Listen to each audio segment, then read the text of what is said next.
Good morning, good afternoon, good evening dear students. आज हम अपने सोल्यूशन चैप्टर का तीसरा टॉपिक पढ़ने जा रहे हैं। टॉपिक का नाम है रोल्स लॉ। इसमें हम पढ़ने जा रहे हैं क्या, vapour pressure and factors affecting vapour pressure, roles law and its application. तो हम शुरू करते हैं। सबसे पहला टॉपिक हम पढ़ने जा रहे हैं vapour pressure. Vapour pressure, vapour pressure क्या होता है बेटा? ज़िंदगी में याद रखना बेटा, वेपर प्रेशर हमेशा किसका होता है बेटा? लिक्विड का। वेपर प्रेशर कभी भी किसी गैस का नहीं होता। तो वेपर प्रेशर होता क्या है? इट इज़ द प्रेशर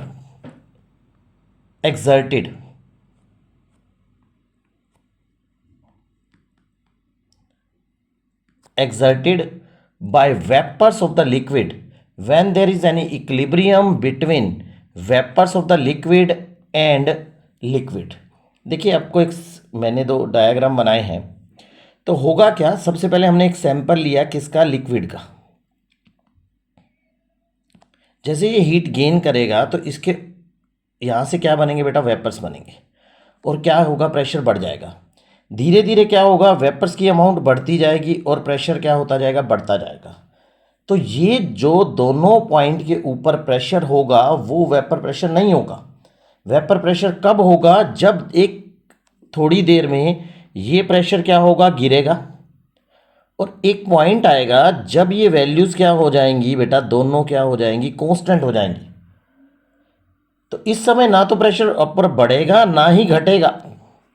इस पॉइंट के ऊपर जो प्रेशर होगा that is called vapour pressure, क्योंकि उस समय इक्विलिब्रियम स्टैंड आउट हो जाएगा किसके बीच में? लिक्विड में एंड वेपर्स में। इन दोनों के बीच में क्या हो जाएगा बेटा? इक्विलिब्रियम स्टैंड आउट हो जाएगा। और उस पॉइंट के ऊपर जो प्रेशर कहलाएगा that is called vapour pressure. Starting में प्रेशर बढ़ेगा, बाद में जब कंडेंस होने लगेंगे वेपर्स तो वेपर प्रेशर क्या होगा? गिरेगा। तो एक पॉइंट आएगा जब ये वैल्यू ना तो बढ़ेगी ना घटेगी। उस पॉइंट को हम क्या बोलेंगे बेटा? वेपर प्रेशर के नाम से बोला जाएगा। आगे बढ़ रहे हैं हम। फैक्टर्स क्या क्या इफेक्ट करते हैं? तो फैक्टर्स अफेक्टिंग वेपर प्रेशर, सबसे पहली बात है बेटा टेम्परेचर। देखो, टेम्परेचर बढ़ाओगे वेपर प्रेशर बढ़ जाएगा। लेकिन अगर इसकी हम बात करें कि इफेक्ट्स कितना बढ़ेगा और कितना घटेगा, इससे हम किससे द्वारा करते हैं? एक इक्वेशन होती है जिसको बोलते हैं क्लोसियस क्लैपेरियन इक्वेशन, जो कहती क्या है? log P2/P1 is equal to delta H upon में 2.303 R 1/T1 माइनस 1/T2। आपने अर्हेनियस इक्वेशन पढ़ी होगी काइनेटिक्स में। वहां होता है log K2/K1 is equal to EA/में 2.303 R 1/T1 माइनस 1/T2। अब इसी इक्वेशन में अगर आप K और K1 और K2 की जगह क्या लिख दें? P1 P2/में P1 लिख दें और डेल्टा H लिख दें किसकी जगह? EA की जगह, तो हमारी जो इक्वेशन बनती है वो क्या बनती है? क्लोसियस क्लैपेरियन इक्वेशन बनती है। जनरली ये जो इक्वेशन है ये काम क्या आती है बेटा? वेपर प्रेशर की स्टडी करने के काम में आती है कि टेम्परेचर के साथ वेपर प्रेशर में क्या चेंज आएगा। दूसरा, वेपर प्रेशर किसके ऊपर डिपेंड करता है बेटा? Force of attraction between the particles. जितना फोर्स ऑफ अट्रैक्शन ज्यादा होगा उतना वेपर प्रेशर क्या होगा बेटा? कम होगा। आप देखिए, आपके पास तीन लिक्विड है बेटा, पेट्रोल, वाटर एंड ऑयल। तो इनमें से पेट्रोल जो है उनमें पार्टिकल्स के बीच में फोर्स ऑफ अट्रैक्शन कम होती है, तो उसका वेपर प्रेशर क्या होता है? ज्यादा होता है। क्लियर? इसके बाद हम बात कर रहे हैं कि एक इंपॉर्टेंट पॉइंट मैं बता रहा हूं, vapour pressure does not depend upon the size of the container, shape of the container, amount of the liquid. कई बच्चों के मन में आता है, sir amount of the liquid या शेप ऑफ द कंटेनर और साइज ऑफ कंटेनर, साइज बढ़ेगा तो सरफेस एरिया बढ़ जाएगा और वेपर प्रेशर क्या हो जाएगा बेटा? वेपर्स जो है ज़्यादा बनने चाहिए, तो वेपर ज़्यादा बनने चाहिए तो वेपर प्रेशर बढ़ जाएगा। बट वेपर प्रेशर, प्रेशर क्या होता है बेटा? फोर्स अपॉन में एरिया। नो डाउट वेपर्स बढ़े तो फोर्स क्या हो जाएगी? इंक्रीज होगी, तो एरिया भी इंक्रीज हो गया। तो ये क्या करेगा? उसको काउंटर बैलेंस करेगा इंक्रीज इन एरिया, जिस वजह से वेपर प्रेशर क्या रहेगा, कांस्टेंट रहेगा, उसमें चेंज नहीं आएगा। ये हमेशा याद रखना है, वेपर प्रेशर को कभी size of container, shape of container and amount of liquid effect नहीं डालते। आगे बढ़ते हैं बेटा। तो अगर हम एक क्वेश्चन करें तो इसमें दिखाया गया, एक ग्राफ दिखाया गया जिसमें आपको वेपर प्रेशर दिया गया है और टेम्परेचर दिया हुआ है। देखो वाई एक्सिस के ऊपर वेपर प्रेशर है, एक्स एक्सिस के ऊपर टेम्परेचर है। तो तीन लिक्विड है एक्स वाई जेड, तो आपको बताना है जो इंटरफेस मिला इनमें से क्या सही है। देखिए इसने पूछा है कि किस में फोर्स ऑफ अट्रैक्शन ज़्यादा होंगी, जिसमें फोर्स ऑफ अट्रैक्शन ज़्यादा होंगी उसमें टेम्परेचर क्या होगा, लगेगा ज़्यादा फॉर सेम वेपर प्रेशर के लिए। अगर मैं क्या करूं, वेपर प्रेशर को मैं कांस्टेंट रखता हूं, एक लाइन मैंने ड्रॉ कर दी, तो यहां देखो Y Z X, X Y Z को वेपर्स बनाने में कहां टेम्परेचर ज़्यादा लग रहा है बेटा, जेड में। तो इसका मतलब जेड में टेम्परेचर ज़्यादा लगा, तो force of attraction in Z क्या होंगी, हाईएस्ट होंगी, और एक्स में क्या होंगी, लोवेस्ट होंगी। तो यहां क्या लिखता है interface, X has higher intermolecular force of attraction as compare to Y, ये तो गलत हो गई। X has lower force of attraction as compare to the Y, ये बात सही हो गई। और लिखता है जेड हैज द लोअर, नहीं जेड तो सबसे ज्यादा होनी चाहिए। तो आपका आंसर क्या बन गया बेटा, बी। ये आपका करेक्ट इंटरफेस है, जो करेक्ट स्टेटमेंट है वो ये है। आपका आंसर क्या हो जाएगा बेटा, बी। आगे बढ़ते हैं अगले क्वेश्चन की तरफ। अगला पॉइंट पढ़ते हैं सबसे पहले, राउट्स लॉ। राउट्स लॉ क्या कहता है, देखो बेटा हम बात कौन से सोल्यूशन के बारे में कर रहे हैं बेटा, लिक्विड लिक्विड सोल्यूशन के बारे में। किसके बारे में बेटा, लिक्विड लिक्विड सोल्यूशन के बारे में। हम जानते हैं लिक्विड क्या होते हैं बेटा, वोलेटाइल होते हैं। तो वोलेटाइल होते हैं तो वो क्या एग्जर्ट करेंगे बेटा, वेपर प्रेशर एग्जर्ट करेंगे। तो जब लिक्विड लिक्विड सोल्यूशन के बारे में बात कर रहे हैं तो वो क्या कहता है कि राउट्स लॉ क्या कहता है, pressure of a component in a solution is equal to product of the mole fraction of that component and vapour pressure of that component in pure state. Pure state कहने का मतलब क्या होता है, जब वो अकेला है, जब वो अकेला है उसके अंदर कोई और चीज नहीं है। किसी भी टेम्परेचर के ऊपर जब भी किसी लिक्विड का प्रेशर गिवन होता है तो वो उसका क्या कहलाता है बेटा, प्योर प्रेशर कहलाता है। तो मान लो अगर हम बात करें एक सोल्यूशन बना दो कंपोनेंट से ए एंड बी से, तो मेरा पी ए किसके बराबर होगा बेटा, chi of A multiply by में P not of A. P B किसके बराबर होगा बेटा, chi B P not of B. और प्रेशर ऑफ सोल्यूशन में क्या आएगा बेटा, P A plus P B. और प्रेशर ऑफ सोल्यूशन हो जाएगा बेटा chi A P not of A plus chi B P not of B. अब हम इसको ऐसे भी लिख सकते हैं, chi A P not of A plus 1 minus chi A P not of B. Chi A P not of A plus P not of B minus chi A P not of B. तो pressure of solution को अगर आप लिखना चाहें तो ये भी हो सकता है, P not of B plus chi A P not of A minus P not of B, ये भी लिखा जा सकता है। सेम थिंग है बेटा, हमने कुछ भी नहीं किया, बस आपको याद हमेशा क्या रखना है कि प्रेशर ऑफ द सोल्यूशन किसके बराबर होगा, दोनों कंपोनेंट के प्रेशर के बराबर। और राउट्स लॉ आपको हर एक कंपोनेंट का प्रेशर निकालना सिखाता है। अब देखिए जब वो लिक्विड है, वो वोलेटाइल होंगे, तो ऊपर जाके भी तो वो मिलेंगे, वहाँ भी तो एक मिक्सचर होगा वेपर्स का। तो कहता है वाई ए क्या है बेटा, मोल फ्रैक्शन है इन वेपर फेस,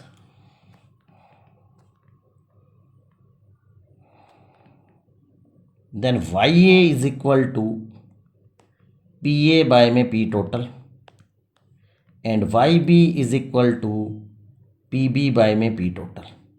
ये कहाँ से आता है बेटा? डाल्टन्स लॉ से आता है।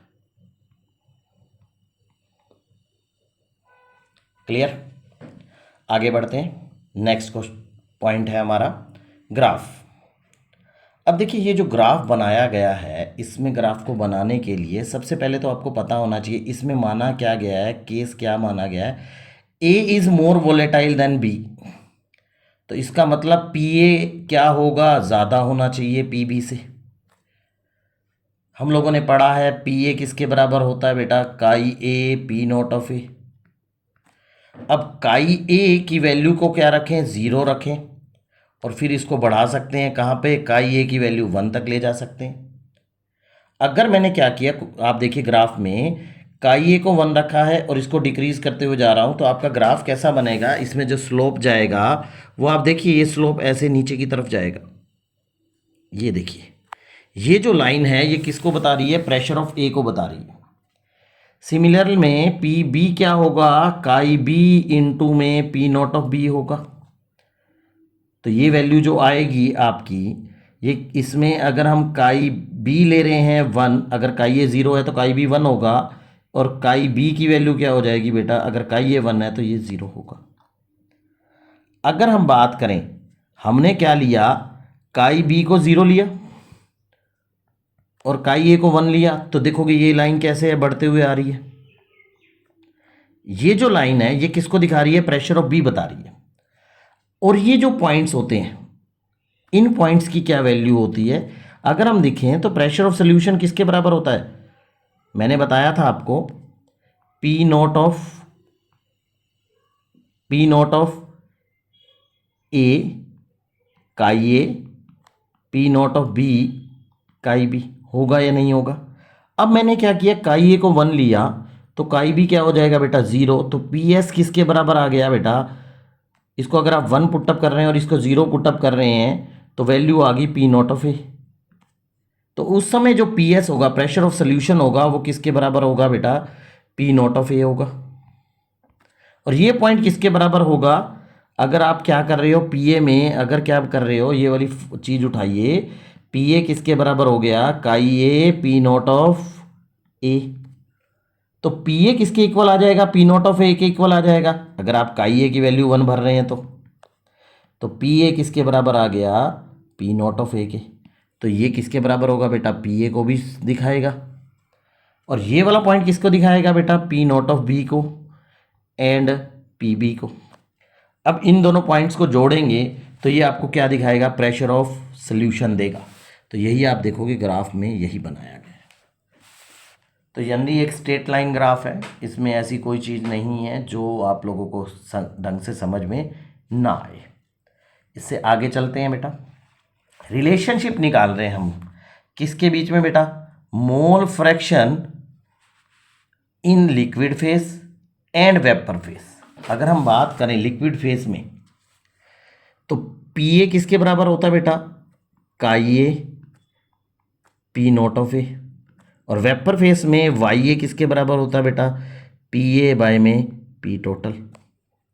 तो मैं पी ए लिखना चाहूँ तो यहाँ से लिख सकता हूँ Y A P total. Place कर देता हूँ मैं, Y A P total is equal to chi A P not of A. तो यहाँ से हम बात कर सकें तो Y A is equal to chi A P not of A by P total. ये क्या आ गई बेटा? उनके बीच में रिलेशनशिप आ गई कि कभी भी आपको वाई ए निकालना हो तो काई A P not of A and P total से आप निकाल सकते हो। सिंपल सी भाषा में आप याद रखें, पी ए किसके बराबर होता है? Chi A P not of A. P A किसके बराबर होता है? Y A and P total. इन दोनों को इक्वेट कर दीजिए और आपकी जो वैल्यू आपको डिजायर्ड चाहिए होगी क्वेश्चन में, आपको वो मिल जाएगी। अब हम आगे क्या बात करने जा रहे हैं? हम रिलेशनशिप फाइंड आउट करने जा रहे हैं mole fraction in the vapour face and partial pressure के बीच में। इनके बीच में क्या रिलेशनशिप होती है, हम इनके बीच में जो रिलेशनशिप फाइंड आउट करने जा रहे हैं। तो हम सबसे पहले क्या जानते हैं? हम लोग जानते हैं पी ए किसके बराबर होता है बेटा? वाई ए पी टोटल के बराबर होता है। पी बी किसके बराबर होता है बेटा, वाई बी पी टोटल के बराबर होता है। अगर हम बात करें तो हम ये लिख सकते हैं P A chi A P not of A, Y A P total, और यहाँ से सेम चीज़ यहाँ लिख सकते हैं chi B P not of B, Y B P total लिखा जा सकता है। तो हम लोग जानते क्या हैं, हम लोग जानते हैं काई ए प्लस काई बी किसके बराबर होता है बेटा, 1 के बराबर। क्योंकि मुझे लाना है वेपर फेस का मोल फ्रैक्शन, मुझे लिक्विड फेस का नहीं लाना, तो मैं लिख सकता हूं Y A P total upon में पी नॉट ऑफ ए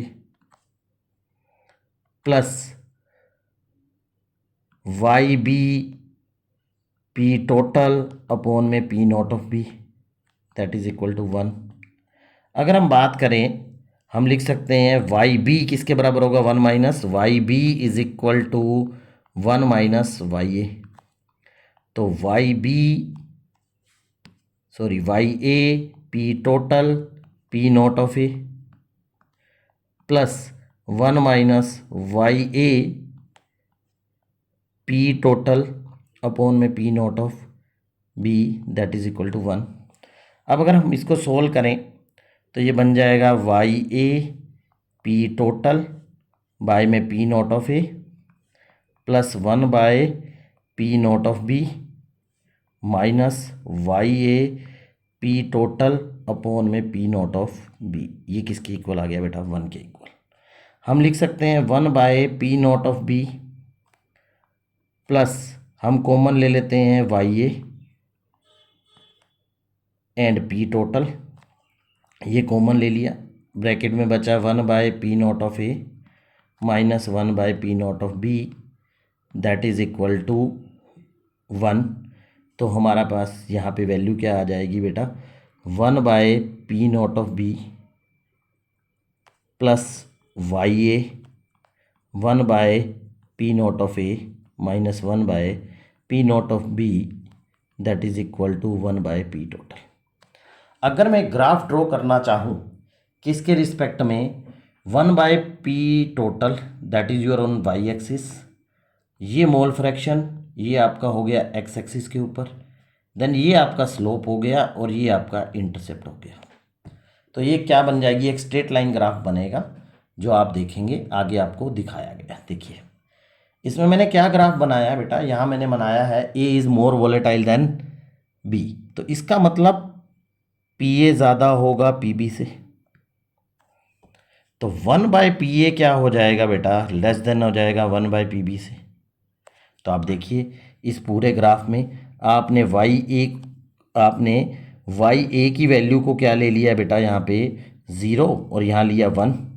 तो जब वाई ए आप 1 ले रहे हो तो ये वाला जो पॉइंट है ये किसकी वैल्यू शो करेगा, 1 बाय पी नॉट ऑफ ए, क्योंकि हमारे पास जो रिलेशनशिप बन रही थी आप पीछे देखोगे तो ये बन रही थी 1 by P not of B plus Y A in bracket 1 by P not of A minus 1 by P not of B, that is equal to 1 by P T. हमने क्या किया है, वाई ए की वैल्यू को 1 भरा, तो आप 1 भरते ही पी नॉट ऑफ बी से P not of B cut जाएगा, तो 1 बाय पी टोटल किसके इक्वल आ गया बेटा, 1 by P not of A. तो देखो सर मैंने यही चीज़ बनाया।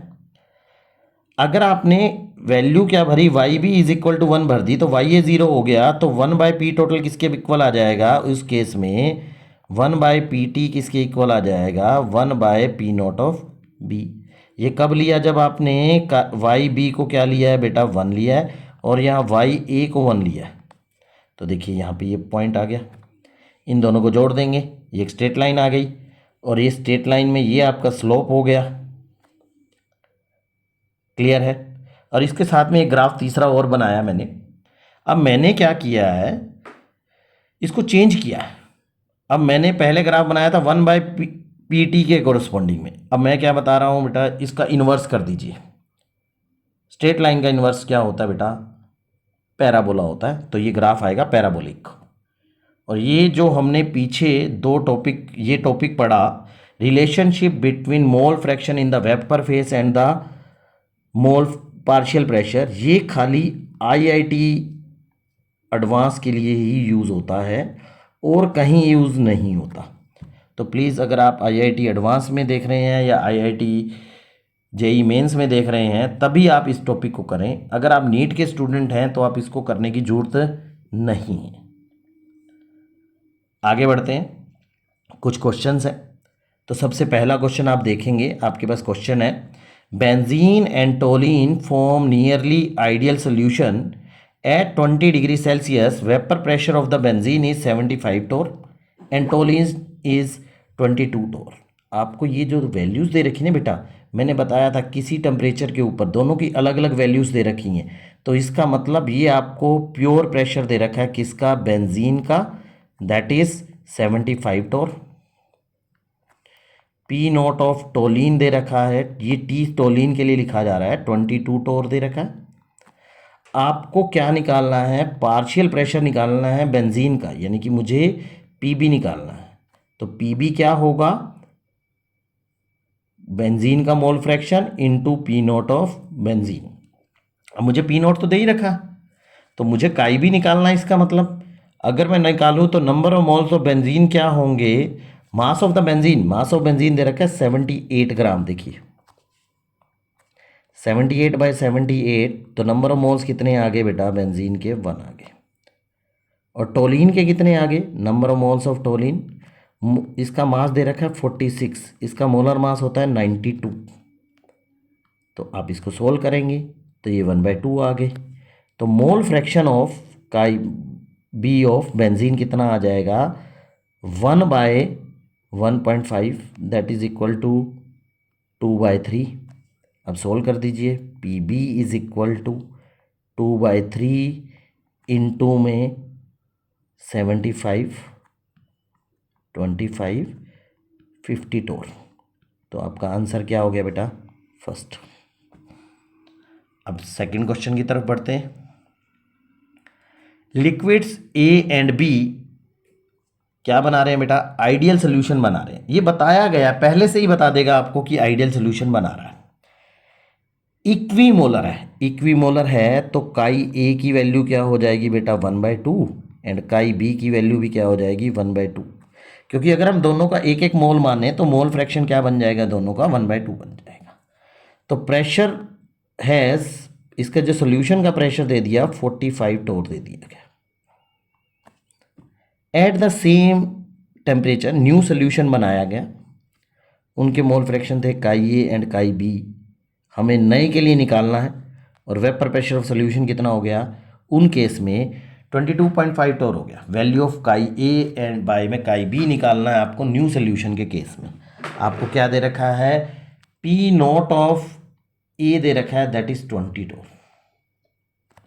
अगर हम बात करें P A plus P B किसके बराबर होगा बेटा, 45 के इक्वल होगा।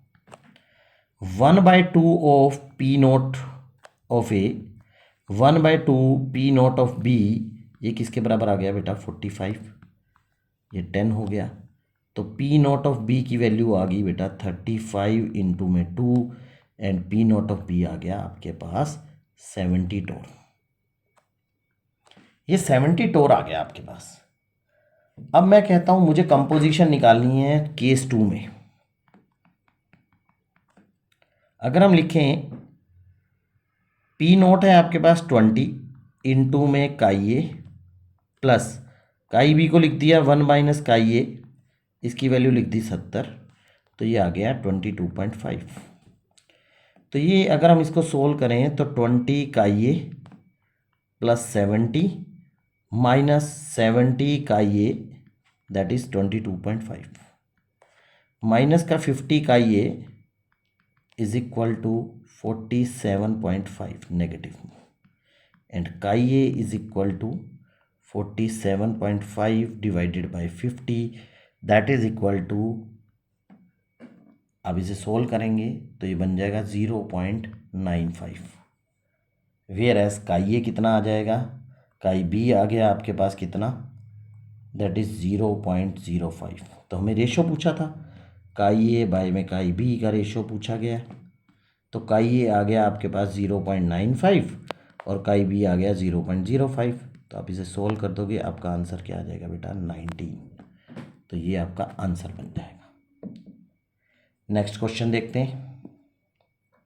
To liquids X and Y form ideal solution. अब एक्स और वाई आइडियल सोल्यूशन बना रहे हैं। 1 मोल एक्स का है, 3 मोल वाई के हैं। तो number of moles of X आ गए 1, number of moles of Y आ गए आपके पास 3। तो काई ऑफ एक्स कितना आ गया बेटा 1/4 एंड काई ऑफ वाई कितना आ गया बेटा 3/4। इसका सोल्यूशन का प्रेशर दे रखा है P S, that is equal to 550। अगर मैं इसे सोल्व करूं, पी एस क्या होगा, P A plus P B होगा, दैट इज 550।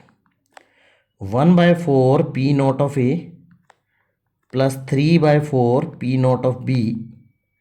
बी मान लीजिए या ए, एक्स और वाई मान लीजिए, एक ही बात है, 550। P not of A plus 3 P not of B, that is 2200। अब आगे की बात पढ़ेंगे। 1 मोल वाई का फर्दर ऐड कर दिया गया सोल्यूशन में, प्रेशर क्या हो गया 10 mm इंक्रीज हो गया। अब प्रेशर ऑफ सोल्यूशन हो गया बेटा 560।